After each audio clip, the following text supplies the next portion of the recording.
Vincent Calyada. Hello mga kalingap, isang magandang umaga po sa inyong lahat. At yan, sobrang init po mga kalingap sa lahat po. Dala po kayo ng tubig para iwas po tayo sa heat stroke. So ayan, at kasama natin si Jeremy, kasama natin sa pag-scout. At yan, kung bago pa lang po kayo sa aking YouTube channel, ako po si Vincent Calyada. Paki-like and share po nitong video ito para mapalawak pa po natin ang pagtulong po sa mga taong nangangailangan. At huwag niyo pong kalimutan na pindutin po ang notification bell para lagi po yung updated po sa aking mga bagong uploads. At please po, don't skip ads kasi malaking bagay po yan sa pagtulong po natin sa mga taong nangangailangan. So ngayon mga kalingap ay nandito tayo kay Nanay Adelina at kay Tatay Angel na kung matatandaan po ninyo si Tatay Angel yung naggagapang po So ayan, meron po nagpaabot na si Ma'am Nancy, nagpaabot po ng 2,400 at yung 400 po binili natin ng puro biscuit kasi po sila ay grabe, talagang need din po talaga nila ng pagkain. So yung 2,000 iabot po natin. So tara mga kalingap, punta na po natin. Ano masasabi mo Jeremy at dito nasa kabundukan na tayo? Napakalayo po sa mga kabahayan, tapos sobrang liit po ng daan dito. Hindi ko nga alam kung bakit kahit sa gando pa nakakasuot ka pa po. Sobrang hirap pong daan dito. Bilib ka na kay Kuya Vincent, no? Walang hadlang walang hadlang ang layo, bundok. Basta may matulungan lang Makatulong lang yes, po. Makatulong lang. So ayan mga kalingap. Grabe mga sila Nanay Adelina. Nay, kamusta na Nanay Adelina? Ito ako, malakas na. Malakas ka na po? Oo. Ay, very good. Pero hindi naman ako makakilos. Ito naman, ang hirap iwanan. Sino po? Si Butangi, ang hirap iwanan. At pag may, yung ipa, itinatak na. Yung alin po? Yung ipa, may ipa ko pambahog sa itik. Opo. Yung bigas, pag nasusumpungan, itinatak-tak. Kung mga gawa-gawa ko Ay, dyan, grabe. binubuklat. Kaya hindi ako makaalis. Wala na nga akong gatong, hindi ako makapaghanap. At nagbili ako ng bigas, diagtension ba? Opo. Nagbili ako ng kalahating sako. Opo. Medyo mura. Opo. At dyan sa baga, mga 58. Opo. Kung nakabili ako 50, inyo kasi ako. Opo. Yung sariling dano, edi nagkuha ako. Opo. Diyan sa Molino, nakakabili 40. Opo. Ayun na. Susi na titak-tak. Diyan sa lupa, edi sayang. O, di wala kaming kakainin. Pagkain na ginayon niya. Opo. Eh, sabi ko, ang hirap, hindi ako makakilos. Kahit nasa paglabas dyan sa ako, bihira akong lumawas. Pagdating ko nakakalat na dyan sa lupa, ay paano na? Pasaway na baga po masyado si Tatay Angel? Ay ano pa, nung nakaraang si makikawang ko kung may isang buwan, kung mga 2 linggo, 3. Opo. Naglesi ang gabi doon, ko nasumpungan doon, sa Bulasan doon. Jesus Mariusip. Anong ginagawa po? Higa sa mayda ng hila, matagal na malalim-lalim, mga kalalim, ay doon nakahiga. Opo. Ay di hindi makita, hinanap ni Miran, hindi nakita. Kung walang aso, hindi ko matatagpuan. At yung aso, napunta, sinundan ko. Nakawala sa panin ko yung aso, sana kaya. Naghuni yung aso, ay sa atin naroon. Nagpunta dun sa amo, yung aso. Kaya ako natukoy Doon na po napalipas ng gabi. Doon na nga natulog. Tanghali na nga nang makuha ko. At sabi ko, abay, baka kung saan naroon ay mabilad na. Nang makuha namin doon ay mag-aalauna yata. Sus, bilad na. Kaya nga yung wheelchair na isa, nakupi ang gulong. Bakit po? Ang nakatulong ko lang ay si Daniel, yung mga lalaki dyan, nasa bundok na, nagtatrabaho na. Opo. Kung lalaki ay mag-asawa naman dyan, pag nagkukupra kaya sila, ay wala akong binuntan ko si Aldo, ay mag-ano daw siya, yun, yung magpapa-impormasyon. Ay si Daniel ang intayin mo. Opo. Si Rumnik naman, hindi natagpuan. Tinuro ko kay Rumnik, kabisado naman yung lugar na ay hindi natagpuan. Ay di sabi sa akin ni Nilia, hintayin mo niya si Daniel. Ay di si Daniel lang na surusumpungan ko. Opo. Ay di alam ko naman ay tinuro kay Daniel. Ay hindi man kayang buhat ni Daniel. At si Daniel naman 12 anyos pa lang, hindi pa pwedeng magbuhat ng mabigat. Opo. Ay di mabuti niya isakay natin. Sabi ko sige. At yun lang ang paraan para madala rito. Opo. Yung katulong niya si Carlo ay awang ko kung may 12 anyos di ang liit na bulas naman.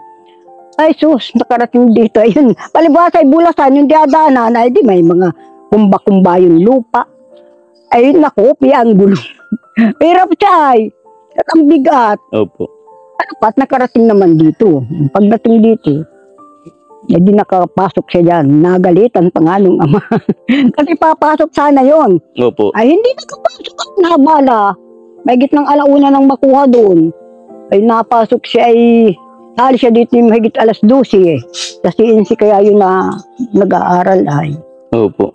Ay, di nang makuha namin nga din mahigit ng alauna. Hindi na nakapasok yung bata. Opo. Tapos, ang tagal, mga,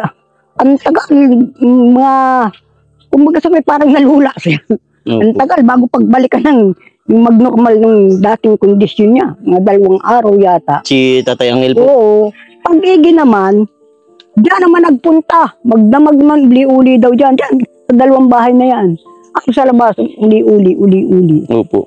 Pagkatapos nag-uwi rito. Mga ilang gabi. Diyan naman nagpunta. Kabahayan yan. Mga alas 12 na yata, nakabilad pa dyan sa parang. Sabi ko, ay, naghahanap ka ng sakit. Botares ka. Init-init na. Tapos dito natulog. Kung ilang gabi ang pagkakon, dito sa lupa natutulog. Diyan po. 2 gabi yata yung Grabe na po ano. diyan natulog. Ano po, dala na sa katandaan po ano? Ay, 76 pala ang yan. Hindi pa yan dala ng katandaan. Ikaw po, ilang taon ka na nga po? Ay, 70 po. Kasi sino pa ang tandaan niya sa akin? 2 taon kalahati. Dama ang tandaan niya sa akin. Opo. Kasi 77 siya. Kaming September. September kasi ang Si Tatay Angel po. Mas 77 na po. sa birthday niya. Ayan, ginikakuha ko nga sa presidente ng senior namin. Ang dami niyang tinutulungan na halos ay mga 65 na nakakapagtrabaho pa kahit papaano. Bakit yan? Hindi niya makita. At pagkikimo, hindi raw na-validate. Ano pa naman ang kailangan nila? Nayan nga ni at masahol pa sa bata. Tingnan mo ram na hitsura yun, hubot-hubad. Opo. Asa ba yung tatay? Pwede po makita. Sige po, nanay, ikaw po maunat. May aso po. Grabe po, nanganak pa yung aso nyo. Ay, mabait naman yung mga aso niya. Biyasang hawakan yung anak ay. Opo. Eh, Baka makagat po tayo ha. hindi, nagkataon. Oo, ayan. Ay, si Tatay Angel oh. Talagang nakahubad. Para ng sanggol baga. Doon kayo na, tabi kayo kay ano. Ano yung kinakain ni Tatay Angel? Kanin? Kinakain nata po ng aso yan. Hindi. Talagang gagawin pinakain. Ang ulam niya, itlog. Itlog na ginisa na sinabawan ko ng kunti. Opo. Hindi naman nakakita yung mga aso niya. Purlogo. Tatay Angel! Anong nangyari sa iyo? Ano yata yan? Wala nang gamot yan. Ano? Walang gamot sa pagkaulyanin ng isang tao. Sabi nga sa akin ng mga kwantan, lalalaan niya yan, hindi gagaling. Palalaan niya yan, hindi pagaling. Palagay ko nga naman. Maswerte ako at hindi ako naulyanin. Bagay, nasa lahi yan. Bakit ganyan din po yung magulang niyo dati po? Hindi naman, sinay ay hindi. Ang sinay naman ay sintahan ng edad. Opo. 64 yata yun. Unahin yung aso. Nasalo na sa iyo. Bakit kinakainan na po yung kawali? Ang laki ng tiyan, ay paano? Tatay Angel, wag shortcut. Kitang-kita. Kitang-kitang bataan mo. Hindi na yata marunong mahiya, maski galitan ko. Oo, nanay, mahalikan ka na ng aso. Hindi man lamang anakin kung pareho tayong lalaki, hindi ka marunong mahiya. Siya po yung maski anong galit ko po. Ay, mag-short ka. Bibigyan kita ng pagkain, no? Para makikita ang bataan. Alis. Kahit naman ang dami kong aso, mabait naman yan. Yung tutang Oh, Tatay Angel. Pagkain. Pinamimigay ko ito, mga tutang ito, ay Bukas nabawasan na yan, bukas na. Bukas na raw yan. Tukman mo yung bataan mo, Tatay Angel. Bukas na raw yan. Di marunong magbukas. Malaki ng pagkain. Yan, bukas na tay. Yan, takpan mo ang bataan mo, tay. Grabe, kitang-kita. Malaki ang dragon mo, tatay. Tatay Angel, alagang-alaga man dragon mo. Di nga raw siya nag-asawa at maliit. Ay, di ka daw. Paktay tayo yan. Hindi po nag-asawa at maliit daw po. Oo. Mga tay, masarap. Parang hindi naman masarap. Di ka man okay. Sabi ko, manong nag-asawa kahit bihog. Yung mga bihog dito, malilinis na. Ayos na kaysa mga katulad natin. Marunong na rin. Nakikipamuhay pati siya. Sila at Pilipino. Mabuto. Yung mga bihog dito. Ganda sa malapinggan sila. Grabe, ang dami niyo pong aso, Lula. Anim yan. Pero man nagdagdag na maliliit. Ay, bimigay ko yan. Kaya lang hindi po napapanahon. Ay, ayoko na madagdagan yan. Diyos ko. Hindi ka pakainin ko yung dadagdagan pa. Ano? Tatay Mel! Kilala mo ba ako? Sino ako? Daniel Padilla? Yan ang sasabi ko. Kahawig ka kasi ni Daniel Daniel Padilla po. Fernandez. Nandyan. Gwapo ba ako, Tatay Mel?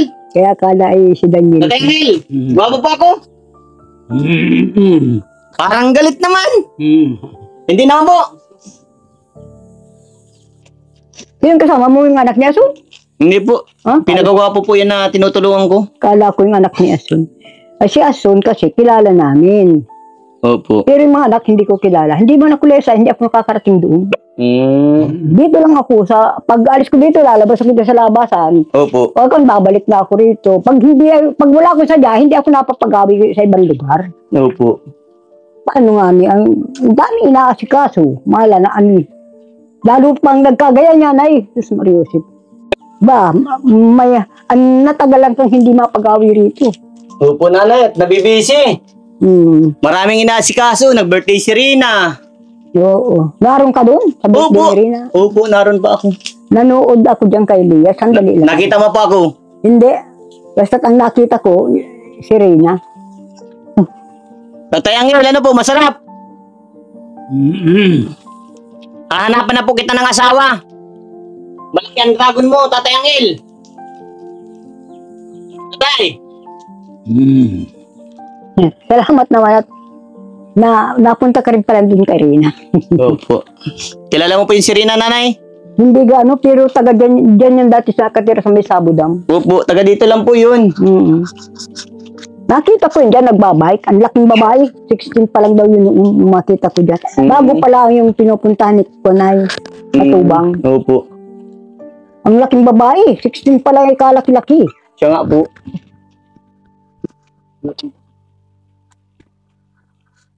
Dahil na yun yata, di mo yata yun, ano, birthday na yun. Ano? 16 pa lang po. Yung 16 pa lang. Ay, mga anong taon ng, mga ilan ng taon niya ng matagpuan yun ni Matubang. 14 po. At hindi, mga 2 taon na yun dun ay. Ay, 14 pa lang pala siya nung makita ko, ay laki. Opo. Hindi taga rito ang apelido ng Mimay. Baka yun ay magaling dyan sa Camarines. Ay, dyan sa may Sorsogon. Walang Mimay dito ay na proprietaryo. Maaaring yung ina, taga rito. Pero yung Mimay na yan, hindi, walang apelidong ganyan dito. Opo. Mga dayuhan yan. Ano tayo? Isa pa? Bubuksan pa? Buksan pa daw, bukas. Pabukas nga, Jerry. Jeremy. Akala ko ay, sabi ka kasama-sama mo yung anak ni Asun.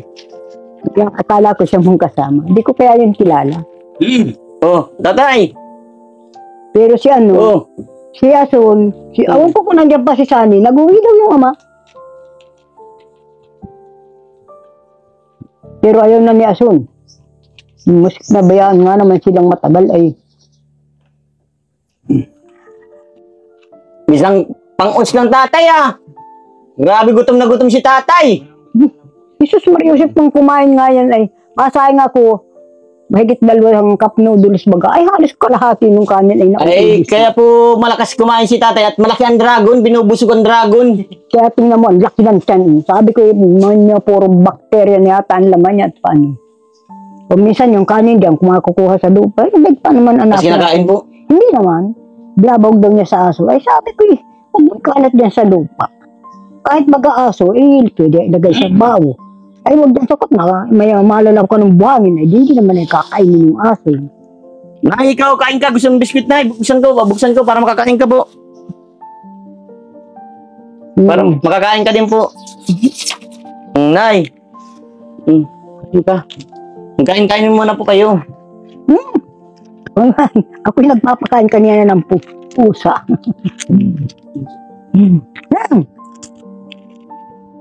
Biyasan yan. Inaas niya. Pag kunahin mo, may pasalubong na napay. Lahat na yan. Pero ang binibili ko, yung bagang trusted na pangisalan. Tama na sa kanila. Mga malabitin mas. Hihingi.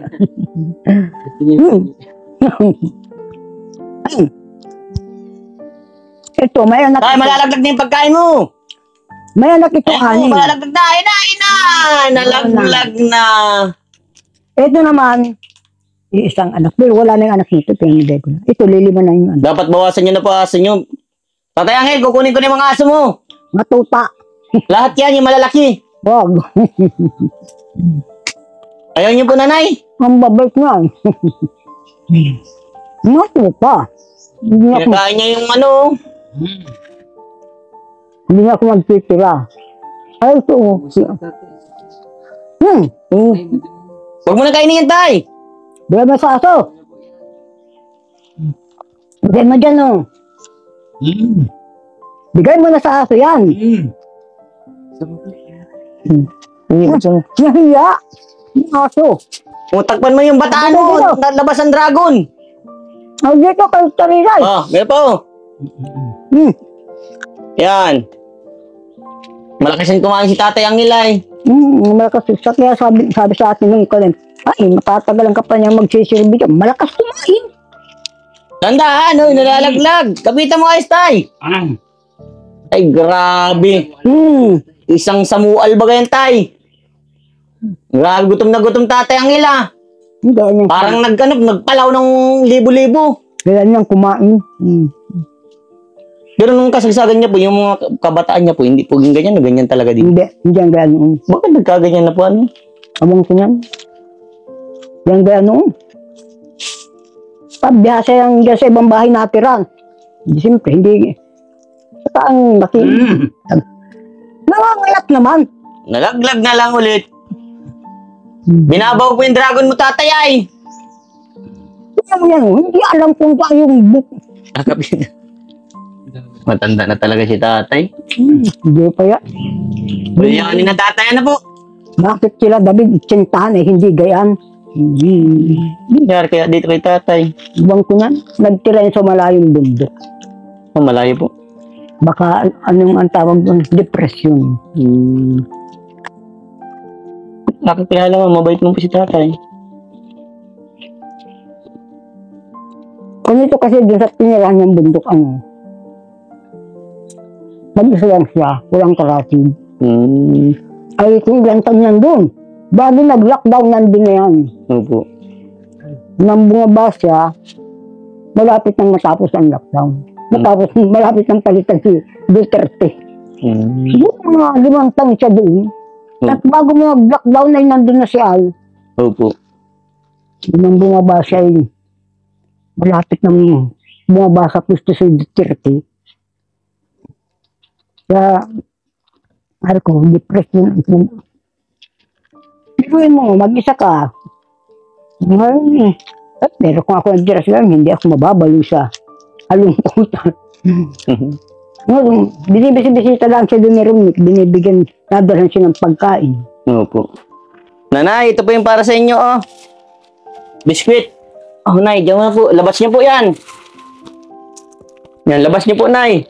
Alam niyo, pagka napakain ko, tinatago kong kasi nagagalit na matago-tago ko raw. Ay, kasi, hanggat meron. Ay, tinatago mo, Nay. Sabi ko para hindi naman yung isang kainan ay ubos.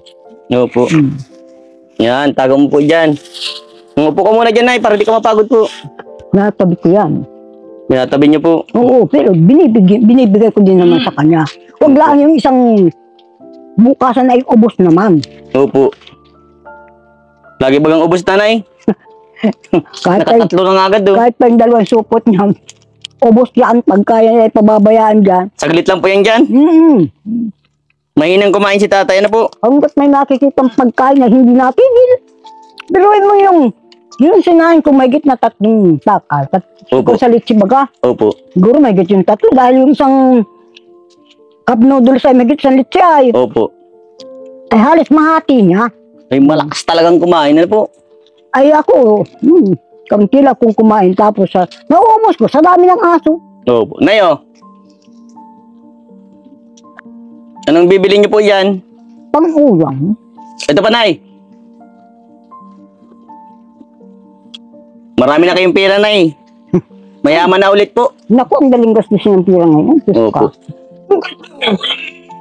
Pag bibili ko ng bigas, unang nabibili ko lang ito, 10 kilo. Ubos na yan. At bibili ko ng kuha na, sukar, Opo. ulam. Opo. Di nga ako ngayon nabili ng karne. Ang mahal na naman ng karne. Dito. Nay, alam po kung kanino galing po yan. Kay Ma'am Nancy. Binay. Hindi po. Kay Ma'am Nancy po nagpaabot sa iyo ng pagmamahal. Kasi naawa po sa inyo. Kala ko nang si Binay. Hindi po. Ano po masasabi niyo sa pinabot po sa inyong pagmamahal? Ay, nako. Napakalaking bagay nito. Maraming salamat dun sa nagbigay ng tulong. Kasi ako, hindi ako makakilos dahil babantayan. Nay, Mapapahalo na yun. nang maalis na ako. O sige. Oo, at baka ikaw ay marami pang, alam kong marami kang tinutulungan. Salamat naman. At marami kang natutulungan. Oh. Marami naman. Namiss niyo po ako, Nanay. Ay, sabi ko naman, hindi ka na nga nagaw eh. Sabi ko, siguro, may iba kang pinupuntahan. Siyempre, hindi lang ako nangangailangan ng tulong, di ba? Opo.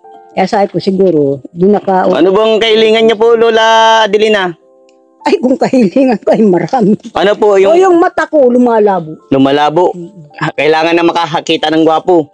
Hindi na, pag naglabang paningin ko, upa, sino na magsisilbi? Hahanapan po kita, Lola, na maasawa. Ay, hindi, ayaw ko. Ayaw niyo po. Ayaw. Yan po mga kalingap yung kanilang bayo. Grabe, dito natutulog si Nanay Adelina. Buti hindi ka pinapasok ng lalaki dyan. Hindi, yung dami niya ng aso ko. Hindi Ay, bibigyan lang yan ng bahog, Lola. Yan po. Wala silang maayos na ano po. Ay, babartok mo na ito. Tapos tingnan mo, ang dami din diyang aso. May isa lang bumatok, nagigising lahat. Opo. Oh. Ang dami mo ng alagaw. May dagdag ka na naman mga cutie. Pamimigay ko yan. Hindi Sa akin na po yung malalaki. kailangan. O, Lola. Ako iaalis na ha. Mag-ingat po kayo dito palagi, ano, Lola? Oo naman. Wala ano dito. Tayo ko ng mga tao dito. Hindi nakikialam. Alam mo, minsan, nakikinudrag ko ng TV dyan sa isang bahay. Opo. Minsan, nalabas ako doon kay Alan, doon ba sa magkakarni? Opo. Minsan, doon ako naghahaponan, doon ako nakikikain. Opo. Nauwi ako dito, halos lampas ng alas 9. Basta mag-iingat lagi, Lola, ha? At ako iaalis na, Lola, ha? Sige. O, bye-bye po. Bye-bye. Salamat ha. Salamat. Opo. Yan, mag-iingat kayo dito ni Tatay Angel. Hindi, kaya nga ako, pag tayo kang mainit na, hindi ako naglalayas na at mahirap na. Oo. Sige po. Daw It's look, opo. matanda at malutong ang buto. Opo. Sige po, Lola. So, nagkakapal na ang init. Ano po? Bye-bye po. Opo. So yan mga kalingap at naiabot na po natin kay Tatay Angel at Nanay Adelina. Grabe, sobrang pasaway na po ni Tatay Angel at yun, nakahubad na nga po. Tapos kung saan sana daw po natutulog, nasa bulasan po. Kung ang bulasan po dito, gubat kumbaga. Yun. So ayan, ano masasabi mo, Jeremy, sa nakita mong kalagayan ni Tatay Angel? Sobrang hirap po. Buti na lang po nandiyan yung kanyang kapatid upang ano po, upang mabantayan po at gabayan si tatay. Oo. Na hindi na po masyadong hindi na po siya nakakaalala. Parang ano po, kung iwanan po siya ni nanay, kapatid niya po, kung ano-ano pong ginagawa ni tatay. Kaya salamat po dahil nandiyan po si nanay, binabantayan po si tatay ang kanyang kapatid. Tapos iba na talaga pag matanda na, no? At ayan, maraming salamat po kay Ma'am Nancy sa pinabot niyo pong biyaya para kay Tatay Angel at Nanay Adelina. Ayan, grabe, malakas kumain si Tatay Angel, ano? Subuan nga lang po yung isang biskwit. Na dati daw po ay hindi naman daw po ganun kalakas. So ayan, nadala din siguro po sa pagiging ulyanin kasi matanda na din po. So ayan, kung bago pa lang po kayo sa aking YouTube channel, ako po si Vincent Calyada, siya po si Jeremy. Paki-like and share po nitong video ito para mapalawak pa po natin ang pagtulong po sa mga taong nangangailangan. At huwag niyo pong kalimutan na pindutin po notification bell para lagi po kayong updated po sa aking mga videos. At please po, don't skip ads kasi malaking bagay po yan sa pantulong po natin sa mga tao nangangailangan. So hanggang dito na lang mga kalingap. Diyos mabalasin ng gabos, mag-ingat po tayong lahat. Bye-bye po. Ingat po.